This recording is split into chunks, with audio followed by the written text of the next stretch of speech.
Hello everyone. So now let us do one MCQ problem from convergence in the Solow model. The question says that according to convergence hypothesis, if two countries have the same steady state with identical levels of technology, investment and population growth rates, which of the following statement is expected to be true? देखिए अगर दो countries का same steady state है तो historical reason से जो country पीछे छूट गई है वो फास्ट ग्रो करेगी और अल्टीमेटली जो कंट्री आगे है यानी जो ज्यादा डेवलप्ड है उसके साथ कन्वर्ज कर जाएगी। जैसे सेकेंड वर्ल्ड वॉर के बाद जर्मनी और जापान उन दोनों की इकोनॉमी दे वर डेवस्टेटेड क्योंकि जापान के ऊपर न्यूक्लियर अटैक हुआ था, जर्मनी के दो हिस्से हो गए थे। लेकिन इवेंचुअली बोथ द इकोनॉमीज वो डेवलप कंट्रीज के साथ कन्वर्ज कर गई।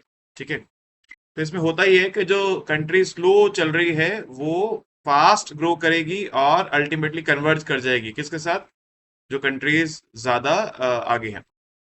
तो ऑप्शन ए कह रहा है the country that is behind will grow faster than the country that is ahead. बिल्कुल सही है जी, option A is right answer. Both countries will grow at the same rate. नहीं, ये सही नहीं है क्योंकि अगर दोनों सेम रेट से ग्रो करेंगी तो आगे वाली कंट्री जो आगे है वो आगे ही रहेगी, जो पीछे वो पीछे ही रहेगी। The country that is ahead will grow faster than the country that is behind, ये भी सही नहीं है क्योंकि अगर जो कंट्री आगे वो फास्ट ग्रो करेगी तो और ज्यादा गैप बड़ा हो जाएगा, आगे वाली कंट्री और आगे निकल जाएगी, डेवलप कंट्री और ज्यादा डेवलप हो जाएगी। Economic growth will stop for both countries, ये भी सही नहीं है, इकोनॉमिक ग्रोथ स्टॉप नहीं हो सकती, ग्रोथ तो रहेगी, लेकिन जो country which has been left behind due to historical reasons that country will grow faster. Right, thank you.